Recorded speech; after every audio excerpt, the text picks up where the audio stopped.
Hello friends, आज हम बात करेंगे न्यूट्रिशन का या खाने पीने का ब्लड प्रेशर पर क्या फ़र्क पड़ता है। हमने ऑलरेडी हाइपरटेंशन डाइट संबंधित काफ़ी वीडियोस किए हैं।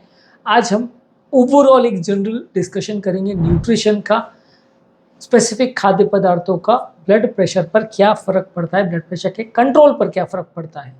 टॉपिक पर जाने से पहले जो लोग हमारे चैनल पर नए हैं उन्हें रिक्वेस्ट करूँगा कि चैनल को सब्सक्राइब करें, वीडियोज़ को लाइक और शेयर करें।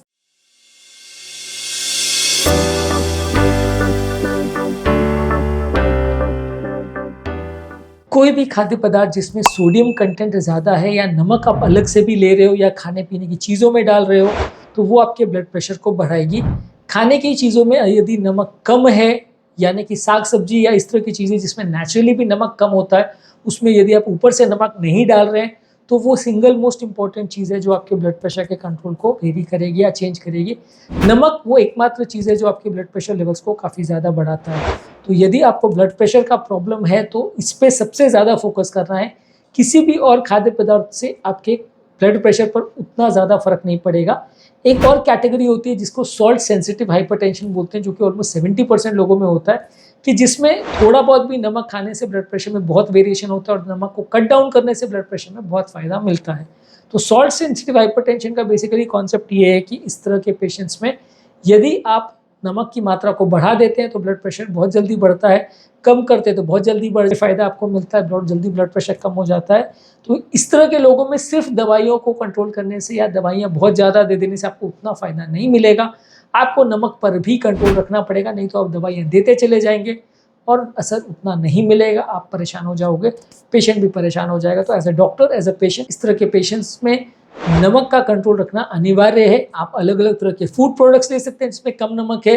नमक के टेस्ट को मैच करने के लिए हर्ब्स और स्पाइसेस या अलग अलग तरह के मसालों का प्रयोग कर सकते हैं जिससे नमक का प्रयोग कम हो जाए। मसालों से उतना फ़र्क नहीं पड़ता जितना नमक से पड़ता है, इसलिए आपको ये ध्यान रखना है कि मसाले आप डाल सकते हो, नमक को कंट्रोल रखें। इसके अलावा ज़्यादा पोटेशियम वाली चीज़ें लेना ब्लड प्रेशर वाले पेशेंट्स के लिए अच्छा है।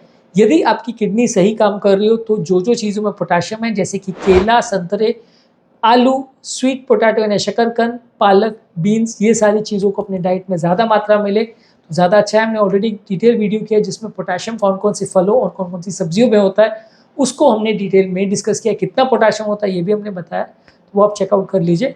लेकिन पोटेशियम अगर आप ज़्यादा मात्रा में लेते हो तो नलियों को रिलैक्स करता है, ब्लड प्रेशर को कम करता है। तो इन खाद्य पदार्थों को आप ले सकते हैं यदि आपको ब्लड प्रेशर का प्रॉब्लम है, बशर्ते आपकी किडनी सही काम कर रही है। तो किडनी अगर ख़राब हो तो उसको ज़्यादा मत लीजिए, क्योंकि यही पोटेशियम किडनी वाले पेशेंट में नुकसानदायक बन जाता है, उनकी हेल्थ बिगड़ सकती है। इसके अलावा आपको एक बैलेंस्ड डाइट लेना चाहिए। ज़्यादा आपको होल ग्रेन्स लेना चाहिए, यानी कि ब्राउन राइस या होल व्हीट लेना चाहिए या ओट्स, बार्ली, क्विनोआ, इस तरह की चीज़ें जिसमें आपको अन्न के ऊपर जो हस्क या फाइबर रहता है वो निकाला नहीं जाता है। फैट फ्री प्रोटीन्स लेना चाहिए, हेल्दी फैट्स लेना चाहिए। और ओवरऑल जो dietary approach to stop hypertension यानी डैश डाइट में रिकमेंडेड था, वो डाइट आपको लेना चाहिए। डैश डाइट क्या होता है उस पर ऑलरेडी हमने डिटेल वीडियो किया, वो आप चेकआउट कर सकते हैं। इसके अलावा आपको सैचुरेटेड फैट्स और ट्रांस फैट्स को कम लेना है। सैचुरेटेड फैट वाली चीज़ें यदि आप लेते हैं तो ये ब्लड प्रेशर को बढ़ाती है। ये सारी चीज़ें आपकी हेल्थ के लिए अच्छी नहीं है। सैचुरेटेड फैट के इंटेक को आपको कम रखना है यदि आप ब्लड प्रेशर पर अच्छा कंट्रोल चाहते हैं। तो फैट वाली चीज़ें आपका वजन बढ़ाती है, वजन बढ़ाने से कोलेस्ट्रॉल का प्रॉब्लम, डायबिटीज़ का प्रॉब्लम, किडनी का प्रॉब्लम, हार्ट का प्रॉब्लम, सब कुछ साथ में बढ़ जाता है। तो फैट वाली चीज़ें आपको कट डाउन करनी है यदि आपको अच्छा ब्लड प्रेशर का कंट्रोल चाहिए, क्योंकि ये सारी चीज़ें डायरेक्टली या इनडायरेक्टली आपके ब्लड प्रेशर के कंट्रोल को गड़बड़ करती है। ज़्यादा वजन अगर हो जाएगा तो ऑब्स्ट्रक्टिव स्लीप एपनिया करके बीमारी है जो कि मोटे लोगों में ज़्यादा देखने को मिलती है। इससे भी लोगों का हाइपरटेंशन बहुत बढ़ जाता है। जिनको स्लीप एपनिया का बीमारी है उसको भी ब्लड प्रेशर को अगर कंट्रोल रखना है तो वजन कम करना पड़ेगा, फैट और सैचुरेटेड फैट्स के इंटेक को कम रखना पड़ेगा। ट्रांस फैट्स वाली चीज़ें आप ज़्यादा लेते हो तो वो बॉडी के सूजन या इन्फ्लेमेशन को बढ़ाती है, जिसकी वजह से भी ब्लड प्रेशर बढ़ता है। खाने पीने की चीज़ों में ओमेगा 3 फैटी एसिड्स वाली फिश यानी कि फैटी फिश जैसे सैल्मन, मैकरेल, टूना, सार्डिन, ये सारी फिशेज ले सकते हैं। आलमंड यानी बादाम, वॉलनट यानी अखरोट, चिया सीड्स, फ्लैक्स सीड्स, ये सब में ओमेगा 3 फैटी एसिड्स अच्छा होता है। ये चीज़ों को लेने से ब्लड प्रेशर को कम करने में मदद करता है। तो ब्लड प्रेशर का प्रॉब्लम है तो ये सारी चीज़ें आपको डाइट में इंक्लूड करनी चाहिए। जो लोग फ़िश खाते हैं तो वो फ़िश खा सकते हैं, नहीं तो chia seeds, flax seeds, walnut या अखरोट का आप प्रयोग कर सकते हैं। बादाम का प्रयोग कर सकते हैं, लेकिन ये चीज़ें जो है उतना ज़्यादा ओमेगा 3 फैटी एसिड नहीं देती जितना कि कैप्सूल्स या फैटी फिश देते हैं। तो अगर आप बहुत ज़्यादा सोर्सेज नहीं है तो आप कैप्सूल खा सकते हैं, वो ज़्यादा हेल्दी है, ज़्यादा अच्छा है। ऑब्वियसली कई लोग टैबलेट्स को उतना हेल्दी नहीं मानेंगे, पर ओमेगा 3 फैटी एसिड्स में जितना कैप्सूल्स आपको अच्छा फैटी एसिड्स देती है उतना आपको फिश में भी नहीं मिलता है, उतना अच्छा सोर्स या उतना अच्छा कॉन्सेंट्रेशन नहीं मिलता है। इसके अलावा यदि आपको आपका ब्लड प्रेशर कंट्रोल करना है तो अल्कोहल आपको नहीं लेना है। अल्कोहल बॉडी का वजन बढ़ाता है, फ्री कैलोरीज बॉडी में देता है, जिसकी वजह से ब्लड प्रेशर का कंट्रोल बिगड़ता है। जितना ज़्यादा आप अल्कोहल लेंगे उतना आपका ब्लड प्रेशर का कंट्रोल गड़बड़ हो सकता है। तो आपको अल्कोहल को अवॉइड करना है, स्मोकिंग को भी अवॉइड करना है, उसकी वजह से भी बॉडी में इन्फ्लेमेशन होता है और ये आपकी ओवरऑल ब्लड प्रेशर के कंट्रोल को गड़बड़ करता है। ज़्यादा चाय कॉफ़ी लेना भी ब्लड प्रेशर वाले पेशेंट्स के लिए अच्छा नहीं है। ज़्यादा चाय कॉफ़ी आप लेते हैं तो उसमें कैफ़ीन होता है, खासकर अगर आपने ज़्यादा स्ट्रॉन्ग चाय कॉफ़ी ली तो कैफ़ीन ज़्यादा होता है, वो आपके ब्लड प्रेशर के कंट्रोल को गड़बड़ाता है। ज़्यादा मात्रा में इसे लेना हेल्दी नहीं है ब्लड प्रेशर के पेशेंट्स के लिए। इसके अलावा हेल्दी बॉडी वेट मेंटेन करना है, जो भी चीज़ों से आपका वजन बढ़ता है उनको आप रिस्ट्रिक्ट करिए, डेली एक्सरसाइज कीजिए और अपने वजन को कम करने का प्रयास करिए। यदि आपका कोई भी कारण से वजन बढ़ता है, चाहे खाने की वजह से या आपके ओवरऑल पोर्शन कंट्रोल्स की वजह से या किसी भी कारण से वजन बढ़ता है, तो ब्लड प्रेशर भी बढ़ेगा। तो वजन आपको कंट्रोल करना है। कोई भी चीज़ को कितनी मात्रा में खा रहे हो उसको प्रॉपर कंट्रोल करिए। इसको पोर्शन कंट्रोल बोलते हैं, यानी खाद्य पदार्थ को बहुत ज़्यादा मात्रा में नहीं लीजिए।